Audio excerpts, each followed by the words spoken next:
Hello friends, कैसे हैं आप। स्वागत है आप सभी का V2BHU चैनल में। आज हम लोग देख रहे हैं 2019 का एमएड पेपर का 1 से 25 के आगे तक का पार्ट। जो ये जो पार्ट है वो 4th पार्ट होगा हमारे वीडियो का। इसके पहले जो है हम लोगों ने 1 से 25 तक के क्वेश्चन दूसरे वीडियो में देख लिया है। तो बढ़ते हैं अब आगे। इसमें क्वेश्चन नंबर 25 था, समाज का उच्च व निम्न सामाजिक इकाइयों में विभाजन को कहते हैं। तो इसको क्या कहते हैं? इसको बोलते हैं सामाजिक स्तरीकरण। क्वेश्चन नंबर 26 क्वेश्चन नंबर 26 में है कि निम्न में से कौन खुले स्तरीकरण का उदाहरण है? तो when of the following is an example of open stratification. तो इसका जो आंसर हो जाएगा वह है वर्ग आधारित स्तरीकरण। वर्ग आधारित इसलिए क्योंकि वर्ग जो होता है वो मनी स्टेटस पे होता है। जैसे कि आप यदि अमीर हैं तो आप उच्च वर्ग में आते हैं, और यदि आप गरीब हैं तो निम्न वर्ग में आते हैं या मध्यम वर्ग में आते हैं। तो इस तरीके से स्तरीकरण जो होता है ये बदलता रहता है, क्योंकि अमीरी गरीबी आती जाती रहती है। तो इस तरीके से ये खुले स्तर का है। और अन्य सभी, एक बार आप किसी जाति में जन्म ले लिए तो आप उसी जाति को जाएंगे, और जेंडर भी, और इस तरीके से रेस वगैरह, ये तीनों तो बंद स्तरीकरण के उदाहरण है, लेकिन जेंडर जो है वो खुले स्तरीकरण का उदाहरण है। क्वेश्चन नंबर 27, निम्न में से किस नारीवादी विचारक ने रूसो की स्त्री हेतु शिक्षा संबंधी विचार की आलोचना की है? तो ये क्वेश्चन बहुत बार रिपीट हुआ है पिछले पेपर्स में। इसका उत्तर है केट मिलेट। केट मिलेट जो है जो रूसो की विचारधारा है स्त्रियों के संबंध में, उनकी आलोचना की है। क्वेश्चन नंबर अगला क्वेश्चन नंबर 28, तुल्यता के बिना समानता संभव नहीं है।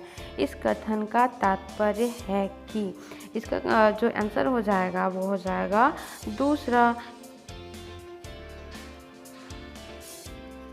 अगले क्वेश्चन पे जाते हैं। क्वेश्चन नंबर 29, भारत में अब शिक्षा का एक मूल अधिकार है, यह पहले से ही दिए गए किस मूल अधिकार का विस्तार है? तो 21 का ए में हम लोग जानते हैं कि उसमें लिखा हुआ है कि यह जीवन का अधिकार से संबंधित होता है। तो अंग्रेजी शिक्षा थी उस समय, और अंग्रेजी शिक्षा से मूलतः माना गया। फिर भी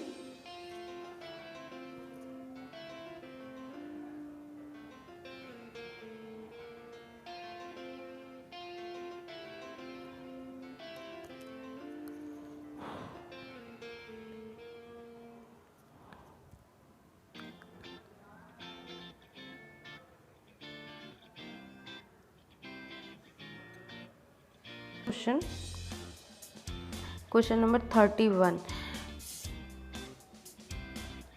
क्वेश्चन नंबर 31 है, जिसमें कि परंपरागत समाज के संदर्भ में कौन सा कथन असत्य है?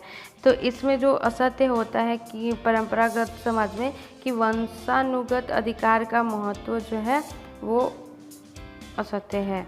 अगला क्वेश्चन है कि सभी भारतीय बच्चों के लिए अनिवार्य प्राथमिक शिक्षा हेतु इंपीरियल असेंबली में प्रस्तुत विधेयक का विरोध 1911 में कुछ भारतीयों ने क्यों किया? क्योंकि उसमें वो जो एजुकेशन से संबंधित थी, कि गोखले जी ने दिया था इसको, तो उसमें ये था कि सभी के लिए फ्री एंड कंपल्सरी एजुकेशन से संबंधित इसमें विधेयक में पारित कराने की बात की गई थी, लेकिन कुछ लोगों ने मना कर दिया। तो ये मेन चीज़ ये थी कि इसमें भूपति वर्गों का निहित स्वार्थ था, लेकिन और सब चीज़ें तो सही थी, कि मतलब कि यह भारतीय शिक्षा की ज़रूरत नहीं थी, ऐसा कोई बात नहीं है। और अंग्रेज़ों ने नहीं बनाया था, ये गोखले जी ने दिया था, पूर्णतः इंडियन था, और ये त्रुटिपूर्ण था। ये बातें सही नहीं है। इसमें सिर्फ एक सही है, कि ये तीसरा, कि भूपति वर्गों के निहित स्वार्थ वर्ग थे। अगला क्वेश्चन है 33। देखिए यहाँ पे ये क्वेश्चन आ भी गया कि इंपीरियल असेंबली में अनिवार्य प्राथमिक शिक्षा विधेयक किसने प्रस्तुत किया था 1911 में? तो ये किया है गोखले जी ने किया था इसको। तो इसलिए ऑप्शन इसका दूसरा सही हो जाएगा। क्वेश्चन नंबर 34, निम्न में से कौन संयुक्त राष्ट्र सहस्त्रवादी विकास लक्ष्य नहीं है? तो इसका जो ऑप्शन है वो हो जाएगा तीसरा, कि चौथा 2015 तक सार्वभौमिक व्यावसायिक शिक्षा उपलब्ध कराना, ये ऑप्शन नहीं है उसमें। अगला क्वेश्चन है कि 35 बेरोजगारी के डर से तकनीकी प्रगति का विरोध करने वाले लोगों को कहते हैं। ये opened the technological process because they think that it would cause unemployment are called। तो यहाँ पे देखिए इंग्लिश और हिंदी दोनों में वाक्यांशों में अंतर है। आर कार्ड किसने कहा, ये बात कही गई है। तो ये ऑप्शन जो है इसका लुनाइट है, ये रिपीटेड क्वेश्चन है। क्वेश्चन नंबर 36, भारतीय शिक्षा व्यवस्था के संबंध में निम्नलिखित में से कौन सा कथन सत्य है। तो पहला ऑप्शन है कि निजी स्कूलों को संवैधानिक वैधता नहीं है, निजी स्कूलों को संवैधानिक वैधता है, निजी स्कूल गैर कानूनी है, तीनों में से कोई नहीं। तो इसका उत्तर जो हो जाएगा वो हो जाएगा दूसरा, क्योंकि निजी स्कूलों को भी संवैधानिक वैधता है। यहाँ पे प्राइवेटाइज, आप जानते हैं कि प्राइवेट स्कूल को संवैधानिक वैधता है और अब तो सरकार हर चीज़ प्राइवेटाइजेशन ही करने जा रही है। तो इस तरीके से देखिए इसका ऑप्शन दूसरा हो जाएगा। क्वेश्चन नंबर 37, भाषाओं में पुरुषवाचक संज्ञा का जातिवाचक संज्ञा के रूप में प्रयोग उदाहरण है। तो इसका जो है उसका उत्तर हो जाएगा तीसरा, पुरुष केंद्रित भाषा, ये इसका होगा। अगला क्वेश्चन है 38 निम्नलिखित में से कौन आधुनिक समाज की विशेषता नहीं है। तो इसकी विशेषता जो है वो वंशानुगत व्यवहार जो है वो वंशानुगत अधिकार जो हेरिडिटी राइट हैं वो आधुनिक विशेषता नहीं है, क्योंकि अब डॉक्टर का बेटा डॉक्टर या इंजीनियर का बेटा इंजीनियर नहीं बनता, जमींदार का बेटा जमींदार नहीं बनता। तो इस तरीके से ये दूसरा ऑप्शन सही हो जाएगा। क्वेश्चन नंबर 40, इनमें से कौन प्राथमिक समूह का उपयुक्त उदाहरण है। तो इसमें प्राथमिक समूह का सबसे बड़ा उदाहरण परिवार है, उसके बाद परिवार के बाद आता है आपका फिर साथी समूह, फिर पास पड़ोस, फिर ऐसे ऐसे बढ़ते जाता है। तो इस तरह से पहला ऑप्शन, इसका तीसरा ऑप्शन सही हो जाएगा। क्वेश्चन नंबर 41, निम्न में से कौन सा कथन ज्ञान के उत्तर आधुनिक संप्रदाय के बारे में सत्य नहीं है। तो इसका ऑप्शन है कि ज्ञान सार्वभौमिक है, फिर ज्ञान सांदर्भिक है, ज्ञान सामाजिक निर्मित है, ज्ञान विविध है। तो इसमें ज्ञान सार्वभौमिक भी प्राचीन काल वाले में है, सांदर्भिक जो है प्रयोजनवाद के अनुसार है, ये ज्ञान विविध है, ज़्यादा ऑप्शन सही है, लेकिन ये डाउट वाला क्वेश्चन है।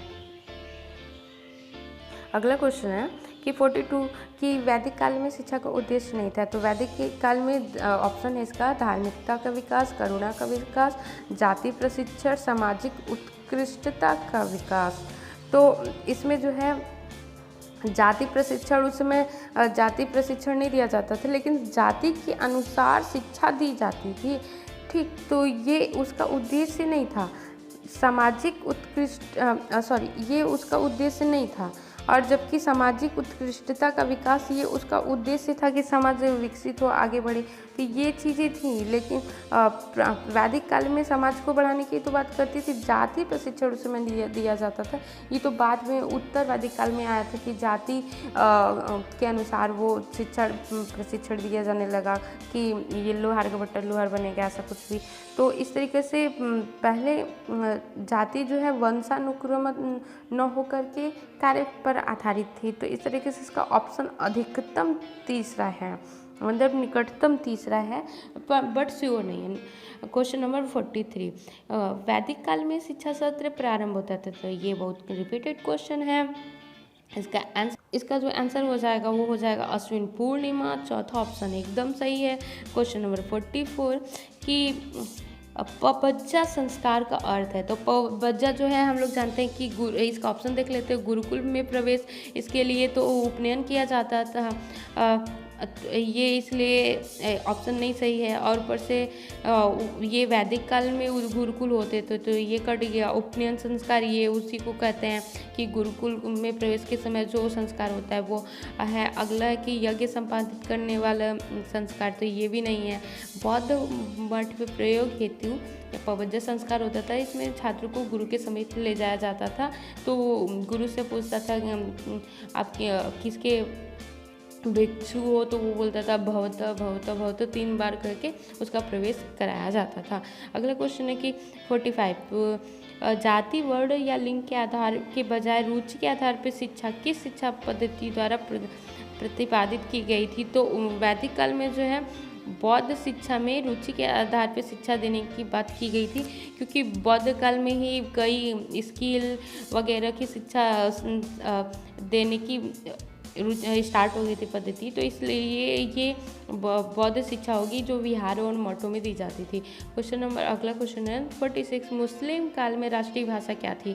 तो मुस्लिम काल में जो राष्ट्रीय भाषा थी वो पारसी थी, अरबी गलती से नहीं लगा दीजिएगा, ये पारसी थी। क्वेश्चन नंबर 47 मौलाना मोहम्मद अली ने जामिया मिलिया इस्लामिया की स्थापना की थी। तो आप यहाँ देख सकते हो कि जामिया मिलिया इस्लामिया की स्थापना जो है 1920 में हुई थी और ये ब्रिटिश राज के दौरान हुई थी, जो कि बाद में ये अलीगढ़ में इस्टेब्लिश हुई थी पहली बार, और जो कि बाद में दिल्ली में ट्रांसफ़र हुई है, वहाँ पे गई है। तो इस तरीके से इसका ऑप्शन जो हो जाएगा वो अली, और जो अभी वर्तमान में जो लोकेशन है उसका वो ओखला जो है वो 1935 में हुआ था। लेकिन इस्टेब्लिश जो है वो क्वेश्चन में पूछा है इस्टेब्लिश कहाँ हुआ था, तो अलीगढ़ इसका ऑप्शन सही हो जाएगा। तो इस प्रकार से जो आंसर सही हो गया वो हो गया इसका तीसरा आंसर, अलीगढ़ में ये सही हो जाएगा। क्वेश्चन नंबर ये 48 इसमें गति निर्धारक विद्यालय पेज सेटिंग स्कूल्स की अवधारणा किसने दी है। तो पेज सेटिंग स्कूल की जो अवधारणा दी है वो राष्ट्रीय शिक्षा नीति 1986 में दी गई है। अगला क्वेश्चन है 49 की विश्वविद्यालय में अकादमिक काउंसिल विद्युत परिषद के गठन का सुझाव किसने दिया था। तो इसका जो ऑप्शन हो जाएगा वो हो जाएगा कि कलकत्ता विश्वविद्यालय आयोग ने 1917 जो सैडलर कमीशन है उसने दिया था इसको इस्टेब्लिश करने का सुझाव, कि विद्युत काउंसिल परिषद के इस्टेब्लिश करने की बात कही थी 1917 में। अगला क्वेश्चन है कि राष्ट्रीय शिक्षा आयोग के प्रतिवेदन का शीर्षक क्या था। तो ये जो है वो राष्ट्रीय शिक्षा आयोग कोठारी कमीशन को बोलते हैं, और इसकी प्रतिवेदन का जो नाम था वो था राष्ट्रीय शिक्षा एवं राष्ट्रीय विकास, education and national development. Option number पहला सही हो जाए। तो आज के लिए बस इतना ही, मिलते हैं नेक्स्ट वीडियो में, बाय।